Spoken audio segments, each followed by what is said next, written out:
What is your money story? Let me tell you what I mean by money story. Your brain has a ton of thoughts about money. And these thoughts were likely created by how you grew up, the movies that you watched, the books that you read, what you heard adults talking about, what you saw your parents do, what you heard your parents say, and then just society in general has a bunch of catchphrases about money, right? Like money doesn't grow on trees.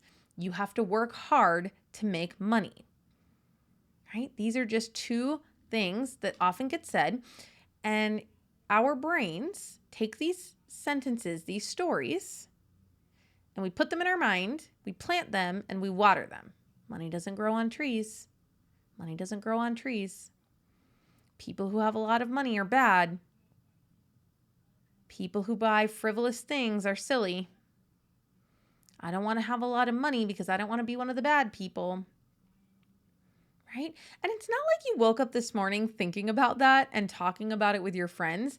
These things are pretty subconscious. They're pretty deep. And it's just programming, right? Your brain has just been programmed like it got an old floppy disk. We put it in there and it was like, load up all these thoughts, and then they're just in there. And rarely in our life does anyone come along and say, hey, do you like those thoughts? Are they true? Do you want to keep them? How are they showing up in your life? And so let me just give you an example.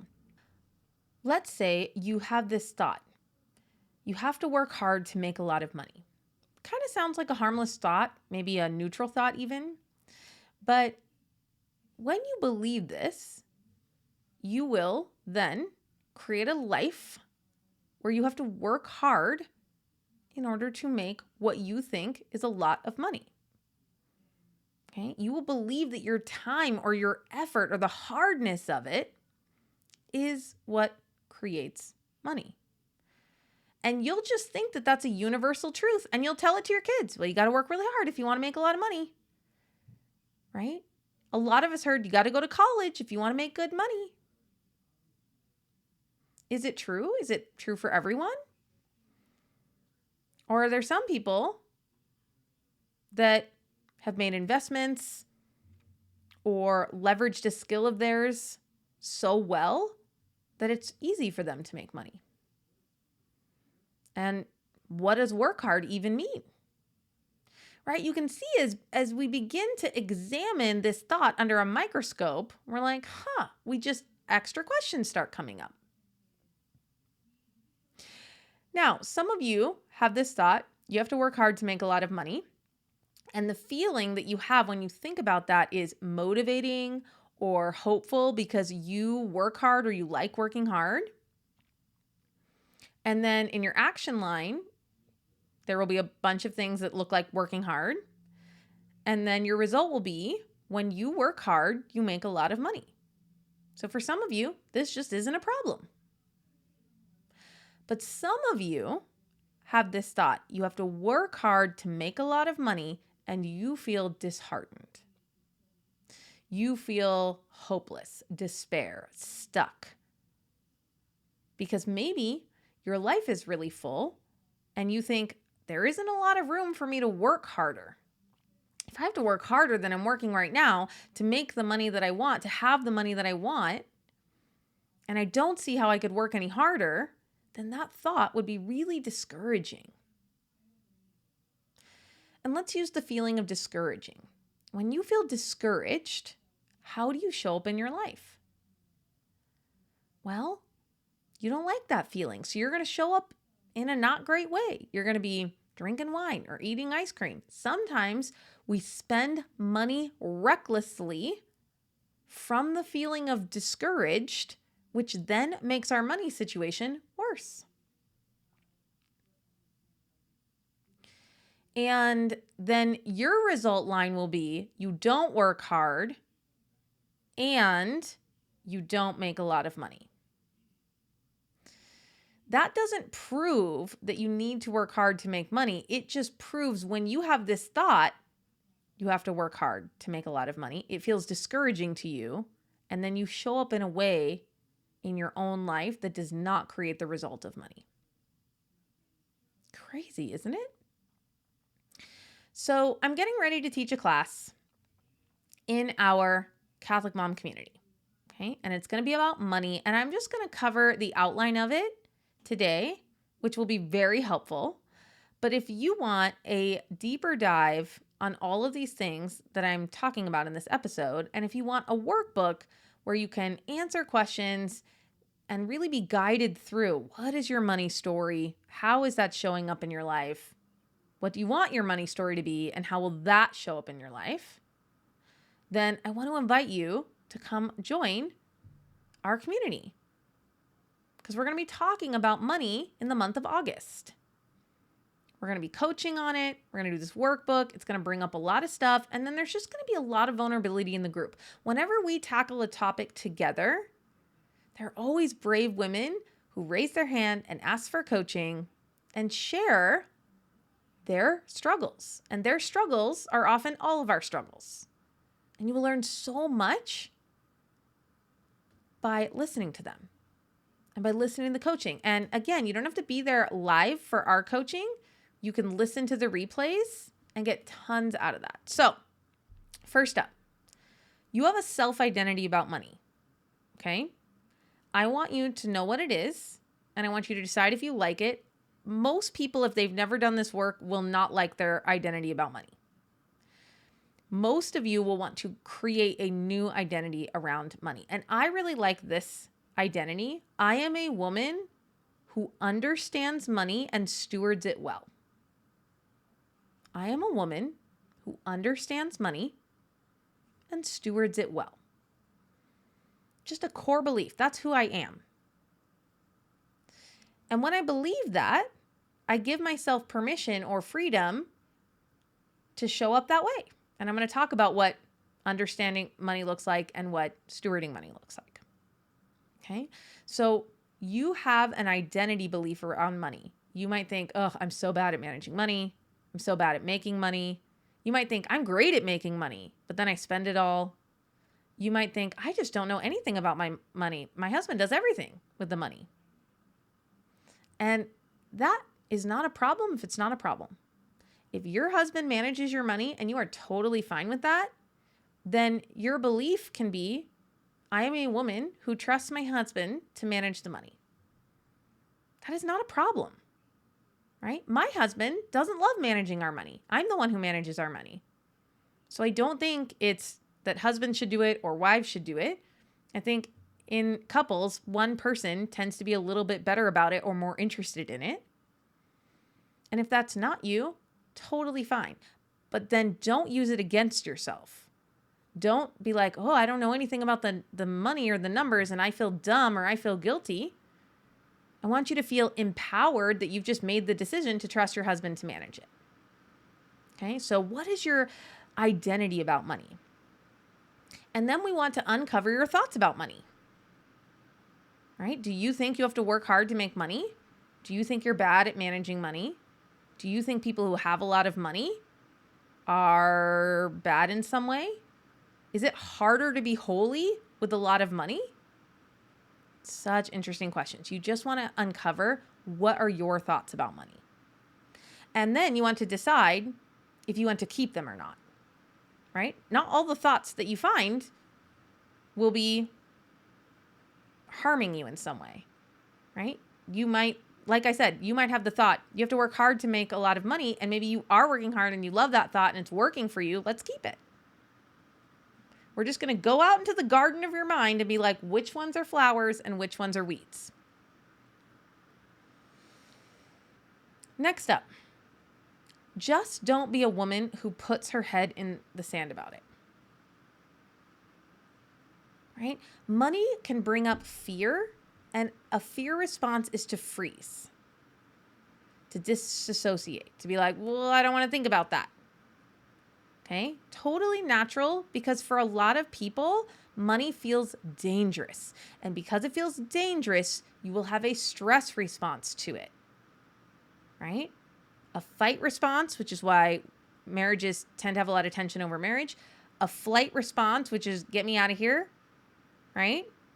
And sometimes freezing or putting our head in the sand is a or a flight response. Just I'm going to do something totally different, or it's a freeze response. Like I'm just paralyzed. I'm staring at this budget, but I just can't hang or think about it, and I'm just frozen.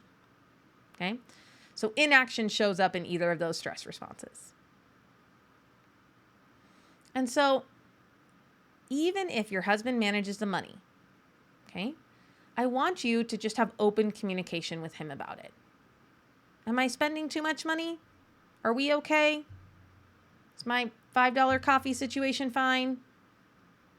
Are my spontaneous Target trips fine? And you can trust him with the answers. You don't even need to know the numbers, but just have a pulse on it. And he might just be like, yeah, honey, you're fine. We're doing great. Or you may be the one that needs to be responsible for the money. Maybe neither of you are taking responsibility for the money right now. Are you going to be a woman who doesn't put her head in the sand about it? Money exists, and it is a tool, and it is important. It's not the most important thing. We don't love money more than God. But I think because we have some Catholic programming about money, sometimes we're like, ick, money, stay over there. I don't want to think about you. I don't want to know about you. And we put our head in the sand and we don't even know what our own money situation is. Okay, so I want to challenge all of you to not put your head in the sand about money. Next, you can be a woman who understands the numbers if you want. Okay, money is not complicated. I have a finance degree, so I sound confident about certain financial things, and it is only because I spent time learning about it. It is not complicated. Okay, when I listen to my friends talk about gardening, I feel like a little bit of a stress response. Like, I don't know, that feels overwhelming. There's like, when do you do the starts inside? When do you put the little fences around them? Are we fertilizing them? What's this eggshells and coffee grounds thing, right? Like, to me, gardening is a little bit stressful because it's unknown and it feels overwhelming to me. So if you're feeling that way about money and numbers and debt and mortgages and investments, I want you to know that it's not like anyone was born understanding that. The people who are comfortable with numbers and money just spent time learning about it. Okay? So for most of you, you have a mortgage and your mortgage is at a particular percentage interest rate. Okay? So in addition to paying for your house, you're paying interest on top of your house. Okay? Usually that is a very low interest rate compared to other forms of debt like student loans or credit cards or car loans. So I am actually not a huge fan of the Dave Ramsey advice that you should pay off your house and then do other things with your money. If you really struggle managing your money and you just decide, I struggle managing my money and I don't want to learn how to manage my money well, maybe you should pay off your house, because what that will do is it will prevent you from having access to your money. And so if you are not willing to learn how to be a good steward of your money, in that case, it is good that it's kind of trapped in your house. Okay?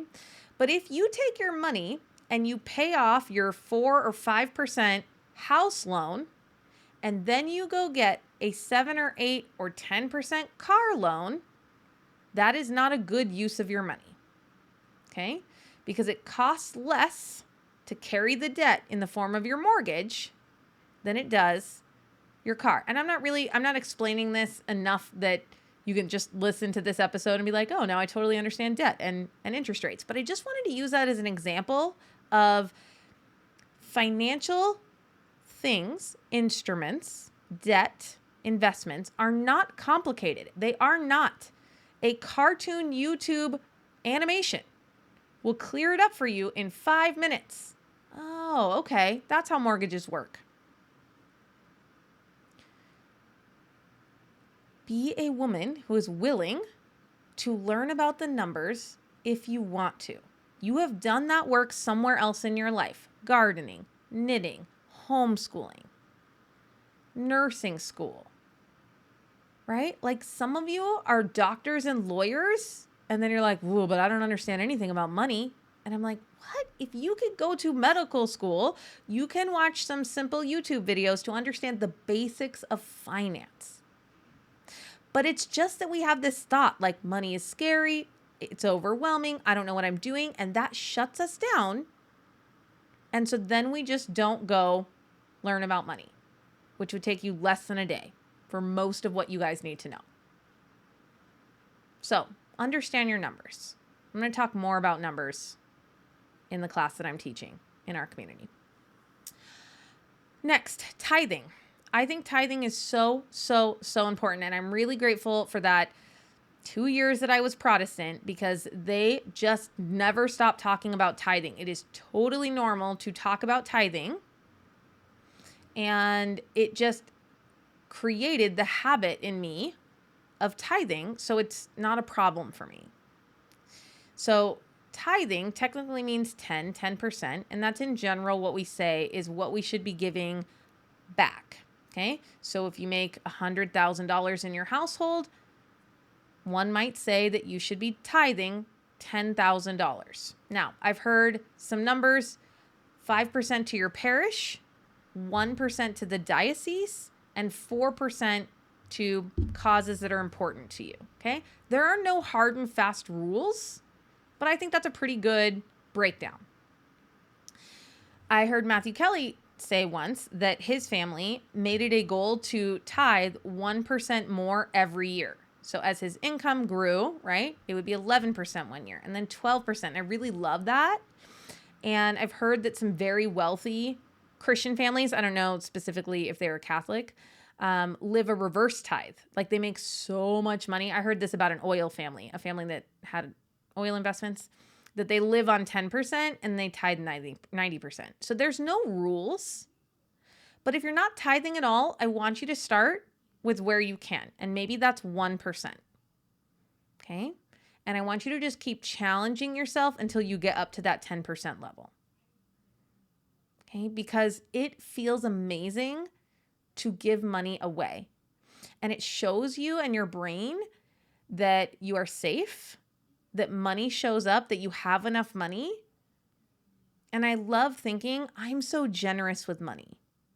Okay? And this is the woman with the 2 coins, right? We can be generous with money even when we feel like we're struggling. And in the Protestant circles, because they talk about tithing all the time, they talk about all these stories of people who tithed even though they felt like they couldn't. It was really, really tight that month. And then God money showed up. Like money just showed up and they were fine. And I wish we had more of that practice. We have the saints and they're so wonderful. And we talk a lot about miracles, but I don't hear as many of these stories where, you know, we honor God with that first 10%, even when we're like, whoa, don't know how we're going to pay for braces. And then God brings money, just money shows up. And so we can dig into those thoughts about God and money and providing for us. But it's worth doing. And so how do you want to steward the money that God is giving you? Because it's all his money, right? It's all his money. And then the last thing that I want you to know about money and budgeting and finances is that there are no rules. You get to be a scientist and you get to see what works for your family and your values. For example, my husband made good money at Intel, and then he and I looked at each other and said, we do not like working for that company and the life that it was going to create for us. We were going to make more and more money, and we were going to have less and less freedom. And we decided to leave that lifestyle, that story, and to do something much riskier, which is to be entrepreneurs, to have more freedom. And now I have lots more freedom and less money. And I'm hoping over time that bet I'm betting on myself and entrepreneurship will pay out more than that corporate job. But even if it doesn't, even if we just cover our life the way that it is, I value freedom. Now, some of you might value steadiness. You love the steadiness of a paycheck, that you can count on it. And that brings you peace. And then you show up in your family the way that you want to show up. There are no hard and fast rules. Some of you spend gobs of money on private school. Some of you spend lots of money on music lessons. Some of you spend lots of money on organic food from Shishi grocery stores. The way that you spend your money just reflects what you value. There is no right or wrong way, but I want you to do it eyes wide open and see what you value and just own it and be like, yep, we really like buying organic strawberries. I read that there's a bunch of stuff on strawberries, so we spend more money to buy organic strawberries, and I feel good about that. I will tell you guys I don't buy organic strawberries, and I feel a little bit of shame about that. I feel like it's like a secret to say, or confession, just to be like, I know that not organic strawberries are bad, and I still just buy them. Right? There are no hard and fast rules. We just get to decide what we value. And then if we want to create a different life, whatever that looks like, it's just trial and error. But don't look around at what everyone's doing and think that you have to do that. You do not. You're going to create a money system that works for your family. And I hope that you do it with the Holy Spirit and through prayer and with your husband. Okay? So, what is your identity around money? What are your thoughts about money? Are you putting your head in the sand about any part of your money story or the facts about your finances? Do you want to become a woman who understands the numbers? Let's tackle it. It's not hard. You could read one book and understand almost everything you need to. Are you tithing? Do you want to be? If that's important to you, do you want to create a plan to get to where you're giving 10%? Are you giving 10% and you feel like God is nudging you to be even more generous? And then what do you want your life to look like? There are no rules. What do you want to create? And then can you outline a plan to get there? I think that our deepest desires, our dreams come from inside of us, from the Holy Spirit, and that God gives us everything to fulfill them. We all have totally different dreams, but then He brings us different things to fulfill those desires. So if this topic is interesting to you, I want you to come join us. We're going to have coaching calls about money. This workbook is going to be powerful and show you what your money story is. And who knows where it's going to lead you? Maybe you want to make less money and have more freedom. Maybe you want to make more money without working harder and figure that out. Maybe you just want to not worry about money. Like actually your financial situation is fine to you, but you are worrying about it because of this programming, because of your childhood, because of things that you heard. Let us just be intentional, whatever it is. I love you. And remember, you were made for greatness.